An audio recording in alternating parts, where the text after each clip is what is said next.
Assalamualaikum warahmatullahi wabarakatuh. Bismillahirrahmanirrahim. Alhamdulillah, jumpa lagi dengan kami terus di 212 channel baru Semangat Lama. Pada kesempatan kali ini, video yang ingin kami bagikan mengenai cara pelaporan SPT tahunan pribadi tahun 2025 untuk ASN, TNI, atau Polri, serta karyawan di konteks DJP terbaru.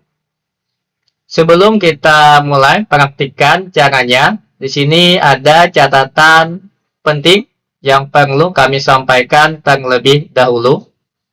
Yang pertama, jika nantinya sewaktu-waktu sistem kontak dan aturan perpajakan berubah, silakan ikuti sesuai yang terbaru. Yang kedua, sediakan bukti potong penghasilan dari bandara gaji atau juru bayar pemberi kerja, instansi, perusahaan, kementerian, lembaga masing-masing Bapak Ibu. Coba kita akses Bapak Ibu alamat kontak di djp.pajak.go.id.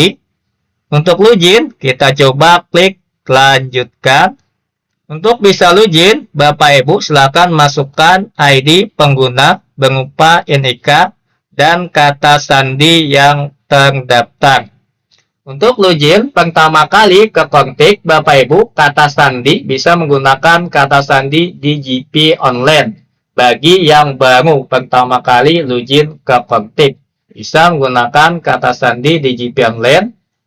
Coba kita masukkan terlebih dahulu ID pengguna dan kata sandi kami Bapak Ibu untuk bisa login. Berikutnya kita masukkan kode CAPTCHA yang tertera di samping. Jika nantinya kurang jelas bisa di replace, reload, atau muat ulang. Masukkan kembali kode CAPTCHA yang muncul setelahnya. Kita klik login. Jika berhasil login, Bapak Ibu pastikan terlebih dahulu bagian atas yang muncul nama kita atau nama pribadi kita, bukan nama orang lain ataupun nama instansi. Selanjutnya, kita pilih menunya surat pemberitahuan SPT. Kita pilih lagi SPT. Kita coba klik buat konsep SPT. Kita pilih jenis SPT-nya, PPH orang pribadi. Kita klik lanjut. Untuk jenis periode SPT, Bapak Ibu, kita pilih SPT tahunan. Periode tahun pajak biasanya otomatis dari Januari sampai dengan Desember, bulan pelaporan, tahun pelaporan. Kita pilih. Kita klik lanjut. Untuk mode SPT, kita pilih normal. Selanjutnya, jika sudah melakukan pengiriman dan pembetulan, pilih pembetulan. Untuk pertama kali, model normal sebelum pembetulan dan pengiriman. Kita klik buat konsep SPT. Kita tunggu sistem kontak melakukan deteksi. Karena ada sebagian wajib pajak yang dikecualikan atau tidak wajib melakukan pelaporan SPT tahunan. Untuk yang dikecualikan atau tidak wajib melakukan pelaporan SPT tahunan, nanti akan kami bahas insya Allah pada video kami yang lain untuk lebih rinci dan detail. Di sini kami contohkan untuk yang wajib melaporkan SPT tahunan, akan otomatis lanjut seperti ini, tidak ada pemberitahuan atau notifikasi sebelumnya. Bisa langsung membuat konsep untuk yang wajib melaporkan SPT tahunan. Kita klik tanda lihat selanjutnya. Oke, Bapak Ibu, pastikan nantinya untuk tahun pajak, status, dan periode pembukuan sudah terisi otomatis atau sudah muncul.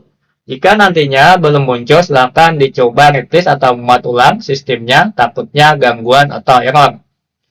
Berikutnya kita pilih pencatatan untuk metode pembukuannya atau pencatatannya. Sumber penghasilan Bapak Ibu kita pilih, kami contohkan yang umum saja sesuai dengan status wajib pajak karena tadi statusnya karyawan, ASN, dan sejenisnya. Biasanya secara umum sumber penghasilannya dari pekerjaan. Namun bisa juga nanti ada yang lain. Ini secara umum saja. Kita pilih pekerjaan. Kita centang. Pastikan sebelum lanjut, klik posting SPT. Klik Bapak Ibu. Oke, sudah terposting. Kita kembali memilih sumber penghasilan. Pekerjaan, seharusnya tadi kita posting terlebih dahulu. Oke, nggak apa-apa Bapak Ibu, kita lanjut. Kita kembali memilih sumber penghasilan. Jangan lupa setelah melakukan posting. Metode pencatatan sudah terpilih. Berikutnya Bapak Ibu untuk identitas wajib pajak.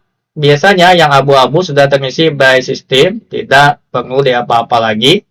Kita isi yang putih. Di bagian nomor 7 ada status kewajiban perpajakan suami dan istri. Ini nantinya jika Bapak Ibu mempunyai pasangan. Silakan dipilih statusnya, pihak atau MT. Jika nanti statusnya bukan pihak atau MT, di sini kami garis bawahi atau kami tekankan, jika nanti statusnya bukan pihak atau MT, tidak perlu memilih, walaupun sudah mempunyai pasangan suami atau istri. Silakan disesuaikan nanti statusnya pihak atau MT atau bukan. Jika nantinya Bapak Ibu statusnya pihak atau MT, wajib memilih. Misal nanti statusnya MT, otomatis nanti akan muncul nik suami atau istri Bapak Ibu. Dan nanti akan muncul lampiran tambahan untuk mengisi jika memilih MT atau pisah harta. Cara mencek lampiran tambahannya ke atas, lampiran L4. Otomatis nanti Bapak Ibu diminta melakukan pengisian yang ini jika tadi memilih pisah harta atau memilih terpisah MT. Oke, itu bedanya jika memilih status MT dan pisah harta. Kita kembali Bapak Ibu ke bagian induk. Di sini kami contohkan Bapak Ibu yang statusnya bukan PH atau MT. Kita hilangkan saja yang ini. Kita silang. Oke. Artinya tidak perlu mengisi lampiran tambahan. Ini kami sederhanakan, kami sembunyikan identitas. Kita lanjut ke penghasilan neto. Kita jawab Bapak Ibu pertanyaannya. Apakah Anda menerima penghasilan dalam negeri dari pekerjaan? Tentunya ya. Soalnya mendapatkan gaji dan tunjangan serta sejenisnya. Kita pilih ya. Otomatis nanti kita diminta mengisi lampiran 1 bagian D. Ini catatan atau printnya Bapak Ibu, jika nantinya lampiran 1 bagian D di sini sudah terisi otomatis by system, harus dilihat, dicek Bapak Ibu apakah sudah sama dengan bukti potong penghasilan Bapak Ibu. Jika nantinya sudah terisi otomatis by system, harus dilihat lagi apakah sudah sama dengan bukti penghasilan atau bukti potong Bapak Ibu. Namun jika masih nol, tidak terisi otomatis, artinya harus kita isikan manual.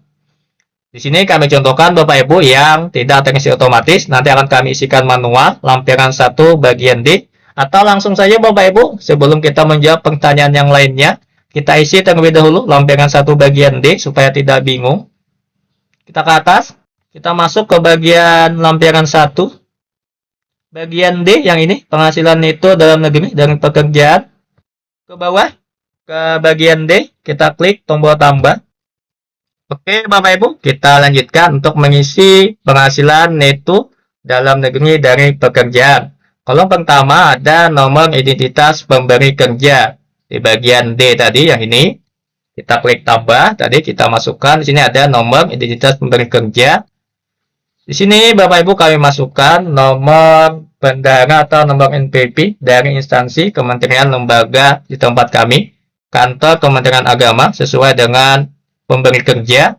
Biasanya jika nomor yang kita masukkan benar, otomatis akan muncul nama pemberi kerjanya. Untuk penghasilan bruto, kita cek tentunya ke bagian bukti di sini, bukti potongnya. Di bagian penghasilan bruto, Bapak Ibu, bagian bawah silakan kopikan jumlahnya. Intinya di bagian jumlah penghasilan brutto. Silahkan dilihat masing-masing bukti potongnya. Kita masukkan. Untuk pengurang penghasilan brutto, jika ada, dilihat lagi apakah ada pengurangnya. Ini ada Bapak Ibu pengurangnya. Kita kopikan jumlahnya biasanya bagian bawah, jumlah pengurangan. Oke. Penghasilan itu otomatis terisi setelah kita masukkan penghasilan brutto dan pengurangan. Kita simpan Bapak Ibu. Setelah berhasil tersimpan, kita cek lagi di bagian induk, kita ke atas. Oke Bapak Ibu, di sini sudah terisi 81 juta sekian-sekian. Nantinya Bapak Ibu jika masih belum terisi silahkan dilihat lagi lampiran 1 bagian D-nya. Untuk pertanyaan yang lainnya Bapak Ibu, ini kami pilih tidak-tidak saja, silahkan disesuaikan terkait masalah yang ini supaya cepat. Kita lanjut ke masalah perhitungan pajak terutang. Di sini Bapak Ibu apakah terdapat pengurangan penghasilan neto seperti kompensasi kerugian, zakat atau sumbangan? Silakan dijawab ya atau tidak Bapak Ibu. Jika nantinya ada, silakan dicek di bagian di sini, di bagian pengurangan tadi. Zakat, sumbangan, keagamaan ini 0 Bapak Ibu, artinya tidak ada.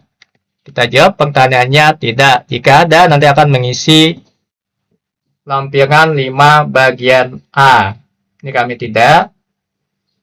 Oke, terkait masalah PTKP, silahkan disesuaikan nanti. Penghasilan tidak kena pajaknya. Lihat bukti potongnya berapa. Sini kawin 3 anak. Kami contohkan kawin 3 anak. Otomatis nanti akan terisi PTKP-nya. Ini apakah terdapat pengurangan PPh terutang? Silahkan dijawab Bapak Ibu. Cek lagi di bagian bukti potong tadi. Biasanya ada di bagian nomor 22 di tempat kami. PPh pasal 21 yang terutang. Jika ada angkanya, silahkan dijawab iya. Ini ada angkanya Bapak Ibu. Kita jawab iya tentunya. Jika nantinya 0, Bapak Ibu tidak perlu dijawab. PPh terutangnya pilih tidak. Karena nanti akan menambahkan lampiran 5 bagian C untuk mengisi secara manual. Untuk pengisian pada lampiran 5 bagian C, nanti Bapak Ibu kita isikan belakangan saja supaya tidak bolak-balik. Ini masih ada tentunya PPh terutang karena belum kita isikan lampiran 5 bagian C-nya. Nanti belakangan kita jawab pertanyaan yang lain terlebih dahulu. Masalah kredit pajak kami tidak saja Bapak Ibu, silahkan disesuaikan. Untuk kurang atau lebih bayar tentunya masih ada Bapak Ibu karena belum kita input PPh terutangnya. Kita lanjut ke bagian pembetulan, tidak perlu. Kita lanjut lagi ke bagian angsuran PPh pasal 25. Ini biasanya jarang. Kami tidak saja. Pilihannya tidak. Jika nantinya ada, silahkan dijawab iya. Oke, kita ke bagian pernyataan transaksi lainnya. Untuk harta pada akhir tahun pajak ini ada tanda bintangnya. Lampiran 1 bagian A wajib diisi terkait masalah harta. Nanti akan kami contohkan cara mengisinya. Terkait utang, Bapak Ibu sudah disesuaikan utang yang ada pada tahun pelaporan, tahun 2025. Jika ada utang, pilih iya. Nanti akan lanjut ke bagian lampiran 1 bagian B. Khusus yang ada utang. Jika tidak perlu mengisi lampiran 1 bagian B. Tergantung jawaban Bapak Ibu. Untuk PPh penghasilan pindah, jika ada silakan iya, jika tidak. Misalnya ada, nanti akan mengisi lampiran 2B. Terkait PPh pindah, biasanya seperti uang makan, tunjangan pengevisi guru bagi guru. Silakan disesuaikan, nanti Bapak Ibu pilihannya apa, jawabannya. Kami di sini kami jawab iya. Nanti akan kami isi lampiran 2B bagian A. Objek pajak kami pilih tidak. Yang lainnya ini tidak juga. Yang bisa dijawab, jangan jawab. Ini kami pilih no. Ini no, Bapak Ibu.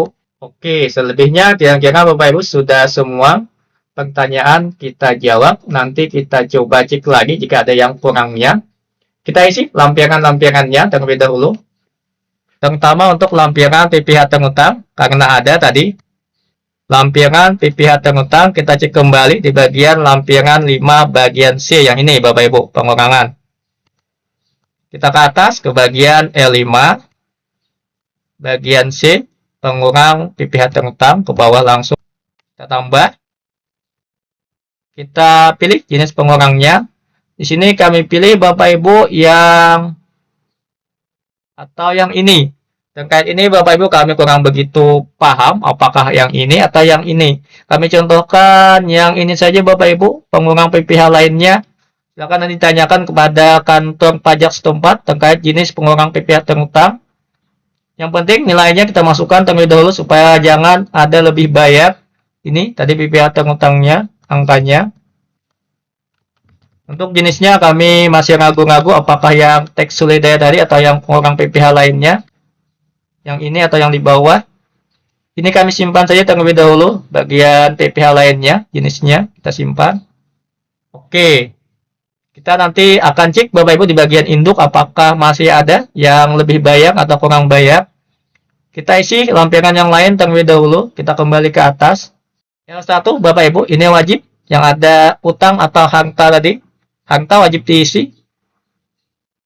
Terkait dengan lampiran L1 Bapak Ibu, silakan nanti dicek, jika bisa sesuaikan. Jika sudah otomatis terisi by system seperti tanggungan, biarkan seadanya, namun jika bisa ditambah atau disesuaikan, silakan sesuaikan untuk anggota keluarga. Ini kami contohkan mengisi harta pada akhir tahun pajak, ini wajib Bapak Ibu, tidak boleh kosong. Kita tambah untuk mengisi, klik tombol tambah. Deskripsi misal tabungan saja, nomor akun kami simulasi atas nama simulasi saja, misalnya atas nama sendiri atau siapa nanti Bapak Ibu. Banknya misal BRI, karena tabungan. Lokasi harta silahkan dicari, autocomplete misal Indonesia, tahun pemulihan tahun 2025, saldo 1 juta. Untuk keterangan tidak ada tanda bintangnya, opsional, bisa diisi atau tidak. Di sini kami contohkan, kami kosongkan, kita simpan. Oke, yang penting ada terisi harta. Untuk yang lainnya, harta yang setara kas silakan ditambahkan jika ada. Piutang, Bapak Ibu jika ada piutang tambahkan. Yang lainnya silahkan ditambahkan sendiri jika ada, sesuaikan saja. Harta bergerak, harta tidak bergerak termasuk tanah dan bangunan. Harta lainnya utang. Di sini Bapak Ibu karena pertanyaan di awal tadi bagian unduk tidak ada utang berarti tidak perlu menambahkan utang. Namun jika nantinya Bapak Ibu menjawab ada utang berarti wajib mengisi utang yang ada di tahun 2025. Anggota keluarga yang menjadi tanggungan Bapak Ibu ini sudah terisi otomatis, tidak ada menu edit ataupun penyesuaian. Dibiarkan saja seadanya by system. Jika ada nanti silahkan sesuaikan jika memang belum lengkap. Untuk penghasilan neto, tadi Bapak Ibu sudah kita isi terkait masalah penghasilan neto. Ini daftar bukti pemotongan PPh. Jika ada, silahkan ditambahkan. Oke. Terakhir Bapak Ibu kita masuk ke bagian penghasilan PPh Pinang. Karena tadi kita ada menjawab iya. Untuk PPh Pinang Bapak Ibu masuk ke bagian L2. Coba kita cek. Ini Bapak Ibu. Penghasilan yang dikenakan pajak penghasilan bersifat pinang L2. Karena sebelumnya kita menjawab iya. Jika tidak, tentunya tidak perlu mengisi yang ini. Cara mengisinya, tinggal klik tombol tambah. NPP pemotong. Masukkan tadi NPP pemotongnya siapa, nama bendahara, instansi kementerian atau lembaga atau nama NPP lembaganya. Otomatis nantinya akan muncul jika NPP yang kita masukkan benar, nama pemotong atau pemungutnya. Jenis penghasilan kami contohkan, misal ini untuk penghasilan uang makan, kita pilih yang honor atau imbalan lain dibebankan kepada APBN.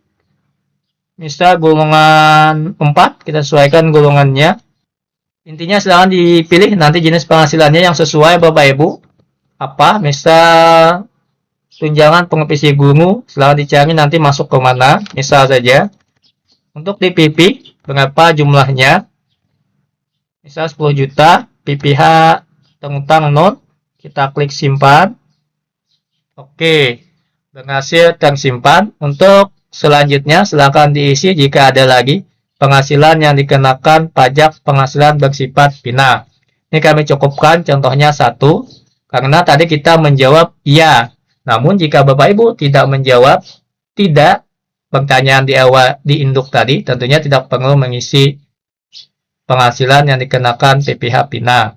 Tergantung jawaban Bapak Ibu iya atau tidaknya di bagian lampiran induk tadi. Kita kembali ke bagian induk. Kita cek Bapak Ibu sebelum melakukan lapor dan bayar, pastikan terlebih dahulu untuk PPh kurang atau lebih bayar di sini sudah 0 yang ini. Jika nantinya belum 0 atau masih ada yang terisi angkanya, coba dicek kembali apakah memang benar atau ada yang keliru dalam pengisiannya. Intinya biasanya harus nihil atau 0 secara umum standarnya. Namun ada juga kasus tertentu yang tidak nihil. Oke, Bapak Ibu, di sini kami contohkan sudah 0.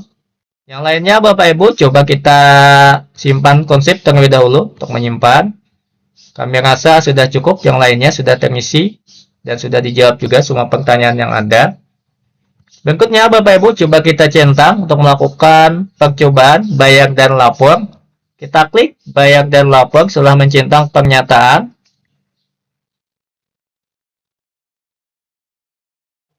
Ibu coba kita ulangi, jika tadi terjadi gagal ataupun yang lainnya silahkan cek kembali isian dan lampirannya. Namun jika dirasa lampirannya sudah benar, coba dimuat ulang atau di-refresh saja. Takutnya cuma error atau gangguan saja. Ini coba kita ulangi lagi. Klik bayar dan lapor. Oke, berhasil Bapak Ibu. Tadi cuma error saja, gangguan. Jadi artinya jika sudah berhasil seperti ini, semua isian yang kita isi kemungkinan benar. Hingga klik tutup untuk melanjutkan. Berikutnya Bapak Ibu, kita klik tanda tangan dokumen. Di sini kami contohkan penyedia penandatangannya, kode otorisasi DJP saja. Kita pilih, masukkan nanti kata sandi penandatangan Bapak Ibu. Jika sudah terisi otomatis seperti ini, tinggal klik konfirmasi tanda tangan. Namun jika belum terisi otomatis, silakan isikan manual untuk password pas frase Bapak Ibu.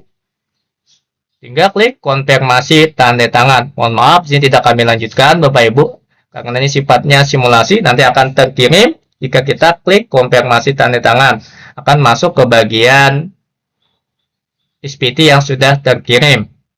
Di sini kami contohkan Bapak Ibu cukup sampai di sini. Ini kami tutup saja. Nanti setelah dilanjutkan jika sudah benar, ini kami tutup. Untuk mencek nantinya Bapak Ibu masuk ke bagian di sini surat pemerintahan SPT. Jika sudah terkirim, SPT dilaporkan. Yang ini Bapak Ibu akan masuk lewatnya ke bagian di sini. Untuk yang statusnya masih konsep, tentunya masih di sini. Silakan disesuaikan lagi jika statusnya masih konsep. Ataupun nantinya jika Bapak Ibu ada pembetulan setelah mengirim, ingin dikoreksi atau pembetulan, tinggal buat konsep SPT yang baru. Seperti SPT pada DJP Online tahun-tahun sebelumnya. Kira-kira seperti itu saja Bapak Ibu kami sampaikan kesempatan singkat dan cepat kali ini. Mohon maaf jika penjelasannya ada yang kurang jelas ataupun kurang berkenan di hati Bapak Ibu. Inti dari segala inti kita sudahi dan ucapan wabillahi taufik. Wassalamualaikum warahmatullahi wabarakatuh.